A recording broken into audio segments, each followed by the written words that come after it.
Hey everyone, here's the first 10 minutes of my inversion workshop that I just filmed today. The workshop is on sale. You can Venmo me $30 for the entire workshop and you'll receive a private link. It is nearly 2 hours and is loaded with really good information. So I hope you all enjoy, and you're welcome to check out the sample first to see if it seems like your cup of tea. Push pause. Let's come back to the hands and knees and roll out the back. We'll do this for a while just to make sure the back is feeling supple. Now this is a great warm-up. I do it a lot. I'm sure some people are bored with it, and that's fine. Boring can be really good for you. Stay with the breath.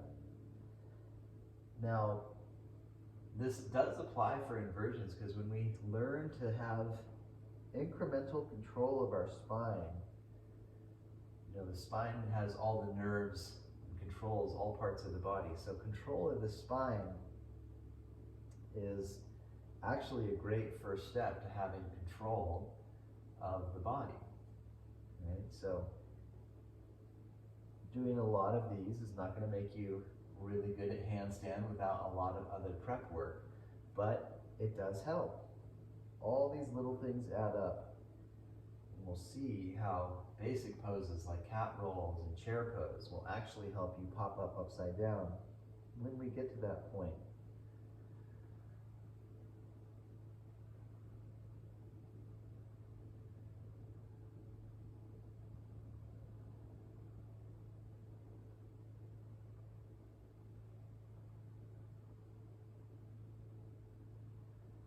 Very good. Let's go ahead and do another downward dog.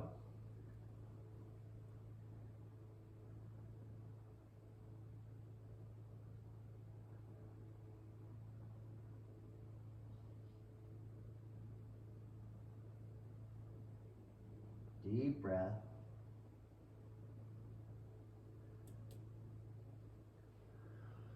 And then one more child. You may want the toes tucked or the feet pointed back. It could be knees together, or it could be knees wide. There's a lot of different ways to practice effectively. Do what serves you and keep breathing deep. We'll come back to the hands and knees and have the toes tucked under. Check that the hands are even, shoulders above the wrists, or the wrists can be slightly forward, which is good if you have sensitive wrists. With the toes tucked under, we're going to lift the knees a small amount. Now actually in this pose, the less you lift the knees, the more strengthening it is for your lower abdominals. So if your back hurts, it may feel better to lift the knees like several inches, but if you can have the knees almost touching the ground, then that's actually what I recommend for the most amount of strength.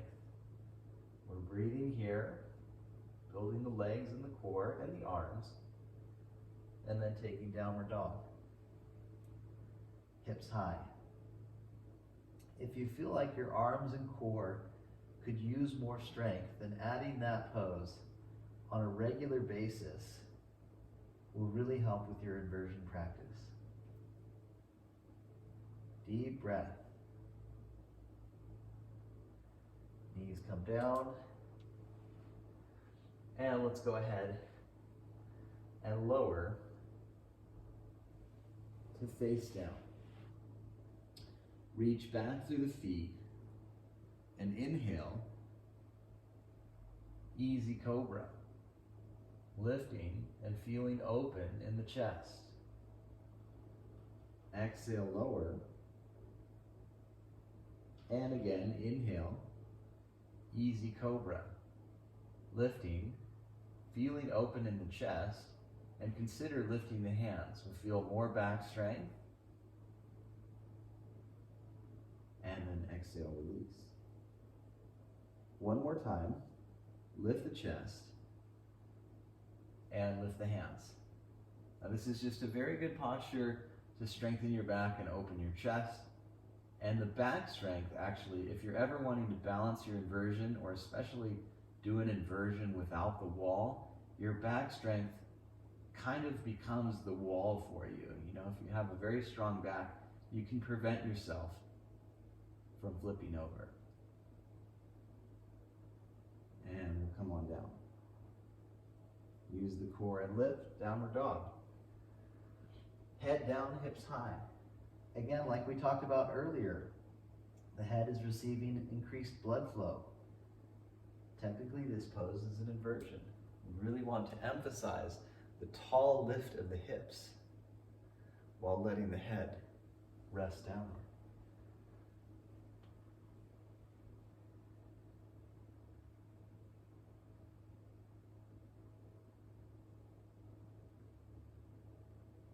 And we'll go ahead and walk or lightly hop to the top of the mat.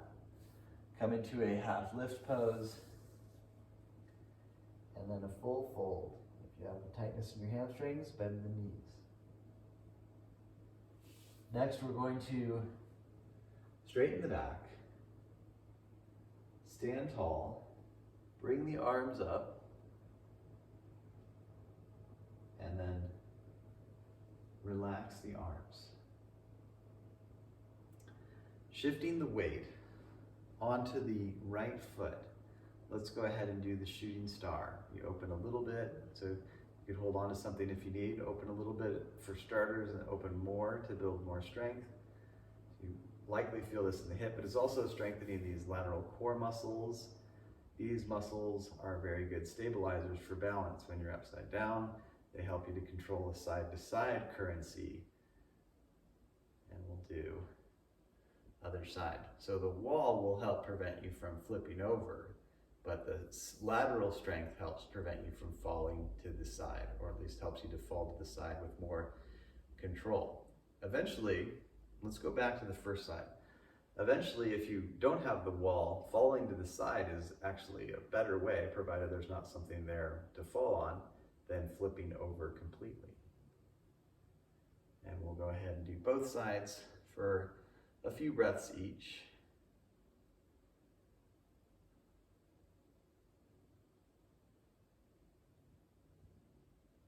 Very good. And then everything relaxes. We'll stand with the feet parallel, arms up. Do 3 half sun salutes. Fold, flat back, draw in the abdomen, and repeat. So that the drawing in of the abdomen, very key for building the core. And the flat back is building the back of the core. But when we're drawing in our abdomen, let's take downward dog. And in yoga, they call it Uddiyana Bandha. Then we're making the core stronger continuously. And different people have different approaches with that. I think of the drawing in of the abdomen. We can go ahead and take a brief rest as I continue to give information. Child's pose. I think of the drawing in of the abdomen as a holding, not gripping, not making the muscles really tense.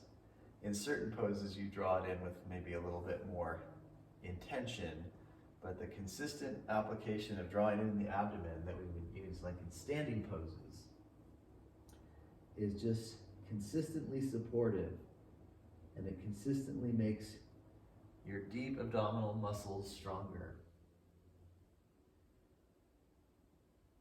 Let's go ahead and come back to hands and knees. We're going to do another round of the levitated cat. So when we do strength work, feel free to rest anytime. And that's true for any class. Otherwise, we're going to continue to strengthen. Lift the knees. Now this is blatantly strengthening the abdomen. I was talking about the drawing in of the abdomen, like what you would do in triangle pose, and that's subtly strengthening. It's good to both blatantly and subtly strengthen the abdomen. If you can't feel in touch with subtle strength in the abdomen, then doing the blatant strength really helps you to develop the necessary muscle memory to access that area more. So put the legs down, lower the face down again, reach back through the feet, and and lift the legs and chest. So now we're strengthening the back, but we're also putting weight on the belly, which is really good for blood flow to the internal organs and the abdominal muscles. So as simple and unrelated as this pose may seem to an inversion, it's as close to the ground as possible versus being upside down in a handstand, totally opposite, yet they're connected.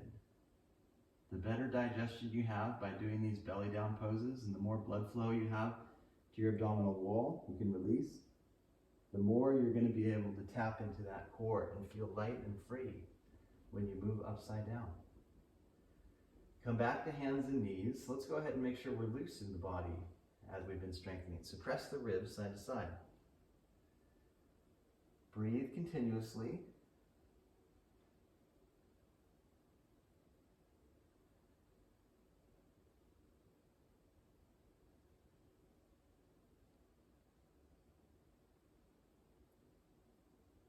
And when you feel even in the sides, take child's pose.